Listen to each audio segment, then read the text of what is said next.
Film dimulai di Thailand ketika seorang arkeolog bernama Luke Purdue mengambil sebuah lukisan berharga dari kelompok mafia.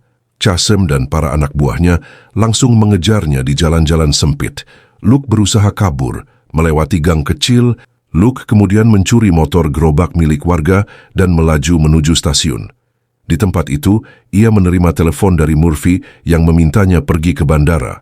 Tetapi waktu yang tersisa tidak cukup sehingga Luke memutuskan naik kereta saja. Kereta hampir berangkat ketika Luke berhasil meloncat masuk. Pada malam hari, ia bermimpi berada di bangunan kuno dan menemukan topeng emas yang bersinar.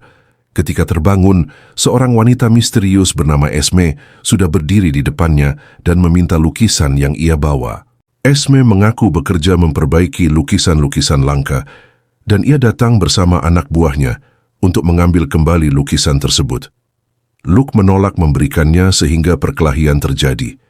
Ia berhasil mengurung Esme di toilet, lalu memanjat ke atap gerbong dan melompat menuju menara air untuk melarikan diri. Setelah lolos, Luke menghubungi timnya agar menjemputnya. Sementara itu di London, Charlotte, adik Luke, tengah membahas perceraiannya dengan Harold bersama pengacaranya. Mereka memperdebatkan hak asuh atas putra mereka, Thomas. Setelah itu, Charlotte kembali ke museum untuk melanjutkan pekerjaannya. Setiba di museum, Charlotte terkejut melihat Luke muncul tanpa pemberitahuan. Luke berpura-pura hanya ingin menyapa karena lama tidak bertemu. Ia mencoba mengajak Charlotte kembali berpetualang seperti masa lalu mereka, tetapi Charlotte menolak karena kini ia seorang ibu dan fokus sebagai kurator. Luke kemudian mengalihkan perhatian Charlotte pada sebuah lukisan dan mengatakan ada kerusakan. Namun tanpa disadari Charlotte, ia mencuri lukisan lain dan langsung kabur. Charlotte mengejarnya hingga keluar museum. Luke berjanji akan memberikan lukisan itu jika Charlotte masuk mobilnya, tetapi ia malah tancap gas, kemudian mengendarai mobilnya, masuk ke dalam truk yang dibawa oleh rekan setimnya, yaitu Murphy dan juga Deb. Tentunya Charlotte mengenali mereka, karena dulu mereka tim lama ayahnya. Saat Murphy melihat lukisan yang dicuri oleh Luke, ternyata itu bukanlah lukisan yang mereka cari. Jadi Luke pun memberi Charlotte semprotan untuk membuatnya tidur, dan meninggalkannya di bangku. Taman sendirian. Tak lama setelah sadar kembali Charlotte, lalu bergegas kembali ke museum di mana sudah ada Inspektur Jamal yang akan menyelidiki kasus pencurian lukisan. Inspektur Jamal pun merasa curiga kalau Charlotte membantu kakaknya untuk mencuri lukisan hingga keduanya berdebat. Tapi tak lama kemudian saat mereka mengecek kembali, ternyata lukisan tadi sudah dikembalikan ke tempatnya, pulang dari kerjaannya. Charlotte kemudian menjemput Thomas di rumah Horal. Namun Horal tak mengizinkan Thomas pergi bersama ibunya setelah tahu kejadian tadi dan menganggap kalau Charlotte adalah tersangka pencurian. Jadi, Charlotte pun pergi ke markas Luke dan memarahi Luke karena sudah membuat onar. Tapi di situ Charlotte malah mendapati Luke bersama timnya dan juga seorang miliarder kaya bernama Owen. Kiefer jadi Owen pun menjelaskan kalau ia sedang sekarat karena kanker hati. Jadi ia menyewa Luke beserta timnya untuk mencari Fountain of Youth atau mata air awet muda yang mungkin menjadi satu-satunya obat untuk Owen. Charlotte pun mengklaim kalau mata air awet muda itu hanyalah mitos, tetapi Luke dengan yakin mengatakan kalau semua yang mitos akan membawa mereka kebenaran. Hal itu karena puluhan budaya di seluruh dunia menulis tentang air mancur awet muda ini yang tentu saja bukan lagi tentang kebetulan. Konon katanya lokasi air mancur ini disembunyikan dari manusia oleh Tuhan. Jadi mereka pun yakin kalau informasi ini sudah diturunkan secara generasi ke generasi di suatu keluarga tertentu dengan tujuan untuk melindungi rahasia ini. Nah, Luke berpikir kalau wanita misterius yang mengejarnya, yaitu SME adalah salah satu dari keluarga yang melindungi informasi tersebut. Luke juga berspekul kas-kaski kalau ada 6 seniman pada tahun 1400 yang membuat perjanjian untuk mengungkapkan lokasi air mancur itu dengan menyembunyikan beberapa petunjuk melalui berbagai lukisan, dan lukisan-lukisan itu merupakan beberapa lukisan yang Luke cari dari berbagai negara. Lukisan-lukisan yang asli dan memiliki petunjuk selalu ditandai dengan tanda tangan. Rahasia yang memiliki arti 6 dan 1 dalam bahasa Latin yang artinya 6 kanvas. Tetapi satu jalur, lukisan-lukisan tersebut, juga ditandai dengan huruf yang berbeda. Namun anggota tim belum menemukan artinya. Di situ Charlotte melihat kalau lukisan Rembrandt yang mereka curi ternyata adalah. Luke menyadari lukisan itu palsu, sehingga ia mengajak Charlotte mencari karya Rembrandt yang benar-benar asli. Charlotte tetap menolak dan tidak ingin kembali terlibat karena ingin fokus pada putranya. Keesokan harinya Luke kembali mendekati Charlotte dengan menghadiri pertunjukan piano Thomas. Ia mengaku menemukan petunjuk baru tentang lukisan Rembrandt yang asli dan kembali membujuk Charlotte ikut. Walau tampak ragu, Charlotte perlahan mulai tertarik dengan petualangan itu, meski ia sendiri masih diliputi kebimbangan dan keraguan. Beberapa hari kemudian Luke, timnya dan Charlotte berada di sebuah kapal besar di perairan Irlandia untuk mencari kapal pesiar tenggelam yang diyakini menjadi lokasi terakhir lukisan itu terlihat. Mereka menurunkan beberapa perangkat ke dasar laut untuk memasang tangki apung yang mampu mengangkat kapal tersebut perlahan ke permukaan. Saat kapal itu akhirnya terangkat, Luke dan Charlotte masuk ke dalam bangkai kapal untuk mencari lukisan tersebut. Namun Murphy mendeteksi sesuatu mendekat dan mencoba memperingatkan Luke, tetapi sinyal radio terganggu. Sebuah helikopter lalu menurunkan para anak buah musuh ke atas kapal tanpa memberi sedikit pun waktu bagi tim. Di dalam kapal, Luke dan Charlotte menemukan lukisan itu, tetapi segera berhadapan dengan kelompok bersenjata, sementara tangki apung mulai mengempis. Luke melawan dengan berani menggunakan senjata yang ia rebut dari salah satu musuh hingga mereka mundur. Meski begitu, ancaman masih menghantui mereka di dalam kapal tersebut. Dalam kekacauan itu, pemimpin musuh membekuk Charlotte dan menuntut lukisan tersebut.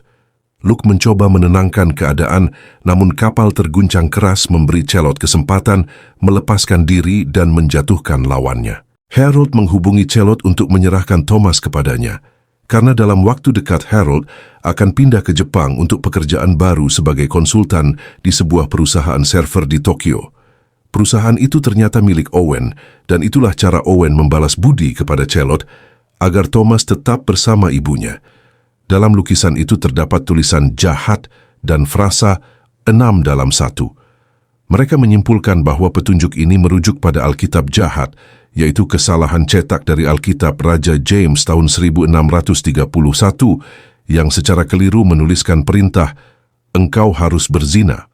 Padahal seharusnya, "Janganlah engkau berzina." Mereka menduga kesalahan cetak itu dilakukan dengan sengaja untuk menandai Alkitab tertentu yang berisi petunjuk tentang air mancur awet muda. Hampir semua Alkitab itu telah hancur, kecuali satu yang masih utuh.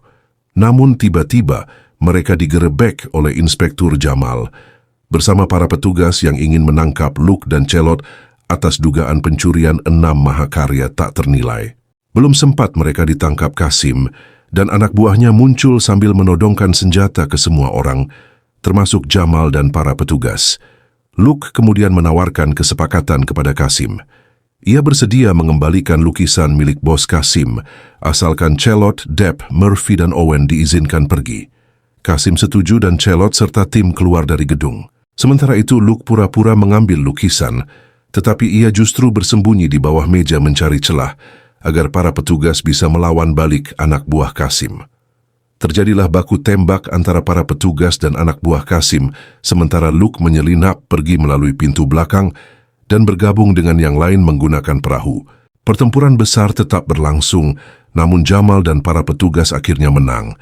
Shin kemudian menampilkan Luke yang berada di gurun hendak meminum segelas air bercahaya. Saat itu Luke melihat Charlotte dan Thomas menua dengan cepat sebelum terdengar suara misterius memperingatkannya agar tidak meminumnya. Luke menjatuhkan gelas itu dan tersadar bahwa semua itu hanyalah mimpi. Kini tim bersama Thomas berada di pesawat pribadi milik Owen menuju Austria untuk mencari Alkitab Wittchen yang masih utuh.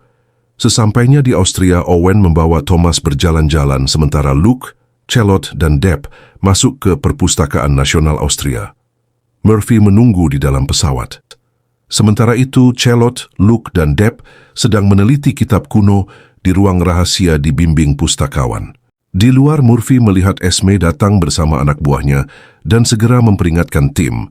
Luke keluar dari ruang rahasia dan berhadapan langsung dengan Esme. Terjadilah perkelahian sengit. Esme mencoba menggunakan tali untuk mencekik Luke, tapi Luke berhasil membalikkan situasi dan membuat Esme tergantung di lampu gantung. Luke mendapat kabar dari Murphy bahwa semua pintu keluar dijaga ketat. Luke dan Deb merancang strategi baru, membuat pustakawan tertidur, membawa Alkitab, dan meledakkan lantai untuk membuat jalan keluar melalui selokan ke tengah kota. Owen dan Thomas sempat dihadang dua anak buah Esme, tapi Owen mengalahkan mereka dengan mudah. Tim berkumpul kembali di hotel untuk meneliti Alkitab. Mereka menemukan pola angka di lapisan emasnya, hanya angka 1 dan 7. Thomas mengerti pola itu sebagai 7 not musik dasar dan memainkan lagu berdasarkan angka tersebut. Lagu itu berjudul Weather in the Desert, diciptakan untuk menghormati 7 keajaiban dunia kuno. Dengan peta mereka menemukan jalur lukisan-lukisan yang sejajar dengan 6 keajaiban dunia, kecuali piramida Giza. Celot yakin air mancur awet muda berada di sana dan mereka bersiap ke Mesir. Owen berjanji menjaga Thomas dengan keamanan ekstra. Dalam perjalanan, Luke kembali bermimpi tentang topeng emas. Ia melihat pria misterius meminta tolong dan zat hitam masuk ke tubuhnya. Sementara itu di Vatikan, Esme menerima kunci khusus dari pemimpin pelindung untuk mencegah siapapun meminum air mancur awet muda demi melindungi umat manusia. Beberapa saat kemudian Luke dan tim tiba di piramida, dipandu oleh seorang profesor terkenal yang mengajak mereka berkeliling. Saat mereka sampai di tengah piramida, Owen menyuruh anak buahnya mulai menggali menggunakan peralatan canggih. Profesor memprotes karena ini perusakan monumen bersejarah, namun ia diusir. Di luar Jamal datang membawa rombongan polisi. Ia menyuruh anak buahnya menembaki para pekerja Owen. Sementara itu Esme menunggu di dekat lokasi hingga tembak-tembakan mereda. Luke, Celot, Thomas, dan Owen memasuki lorong-lorong menuju ruangan khusus. Di sana sebuah batu besar menghalangi jalan mereka ke bawah. Owen menyuruh anak buahnya menyingkirkan batu itu, bahkan berniat memasang bahan peledak, tapi Luke dan Celot memprotes. Thomas menemukan alat musik tua dan mulai memainkannya. Suara musik memenuhi ruangan. Celot memukul gong besar di atas batu sehingga pasir membentuk pola misterius. Batu itu pun mudah digeser, membuka lempengan besar. Charlotte, Luke, Thomas, Owen, dan anak buah Owen naik ke lempengan itu yang membawa mereka ke ruang paling bawah. Di luar, Murphy dan Deb mencoba menghentikan Owen, namun Deb tertembak di lengan. Saat penjaga hendak menyerang, tiba-tiba muncul sosok berseragam penutup wajah. Ternyata itu Esme yang mengalahkan para penjaga. Polisi, Jamal, dan Esme pun bekerja sama, mulai memasuki piramida dan menjatuhkan penjaga lain. Luke dan tim melanjutkan perjalanan di koridor penuh prasasti. Mereka menemukan jalan buntu dengan ukiran pohon kehidupan. Celot meletakkan amber dari patung Dewi di ukiran itu, dan dinding terbuka, menuntun mereka ke ruangan di lantai paling atas. Luke menyentuh permata di ukiran, memunculkan beberapa tangga yang menuntun mereka ke bawah. Di lantai berikutnya terdapat genangan air kecil yang diyakini sebagai air mancur awet muda yang selama ini mereka cari. Charlotte mengingatkan tulisan prasasti bahwa yang tidak siap menerima berkat akan mendapat kutukan. Owen menyuruh Luke meminum air itu sebagai uji coba. Jika berhasil, Owen berniat menjual air tersebut dengan harga tinggi. Luke terlihat ragu dan menahan diri, menyadari bahaya dari berkat yang belum tentu aman bagi siapapun yang belum siap. Luke terpaksa minum air mancur setelah Owen menembak lengannya, membuatnya tidak punya pilihan lain. Saat tangannya menyentuh genangan air, air mulai mengalir memenuhi ruangan. Darah dari lengan Luke jatuh ke air, dan seketika air itu mengelilingi tubuhnya, mengangkatnya. Tangan Luke mulai bercahaya, dan ia melihat wajahnya sendiri di permukaan air. Luke hendak meminum air itu, namun matanya menangkap Celot dan Thomas yang mulai menua dengan cepat. Ia sadar kutukan air mancur, bahwa energi untuk awet muda diambil dari orang-orang yang disayanginya. Demi adik dan keponakannya, Luke memilih tidak meminumnya. Ia membuang air itu, dan sebagai gantinya air ajaib menyembuhkan luka di lengannya. Owen marah karena rencana yang ia harapkan gagal. Ia menembak Luke beberapa kali, tapi air melindungi Luke, mengelilinginya dan menahan serangan. Melihat keajaiban itu, Luke sengaja melukai tangannya sendiri, meneteskan darah ke air yang kembali menyelimuti tubuhnya. Di saat sama, Esme menggunakan kunci khusus dari sang pemimpin pelindung untuk menutup kembali sumber air mancur. Sang pemimpin menjelaskan bahwa air hanya memberi hadiah awet muda kepada orang yang peduli pada orang lain. Energi diambil dari orang yang disayanginya. Sebaliknya, jika diminum oleh orang egois, air mancur akan menguras nyawa peminumnya. Owen, yang hanya mementingkan dirinya sendiri, langsung menua dan menjerit kesakitan saat air mulai menggenang. Esme memukul gong besar, memicu pintu-pintu piramida menutup perlahan. Luke, Celot, Thomas, dan Prigger bergegas menaiki tangga untuk keluar. Fregar terpeleset dan jatuh hingga tewas, sedangkan Luke sempat kehilangan keseimbangan. Tapi Esme menangkapnya dan membantunya naik kembali. Koridor-koridor mulai menutup satu persatu, namun mereka berhasil keluar dengan selamat. Setelah kejadian itu, Inspektur Jamal menyadari bahwa penjahat di balik semuanya adalah Owen. Meski awalnya sering berselisih, Esme mengungkapkan kekagumannya pada keteguhan Luke dan tekadnya yang pantang menyerah. Celot, yang awalnya ingin berhenti berpetualang, akhirnya memutuskan kembali ikut misi bersama Luke, Thomas, Depp, dan Murphy. Dan begitulah akhir petualangan mereka. Film Fountain of Youth pun selesai. Semoga kalian terhibur dengan alur cerita ini.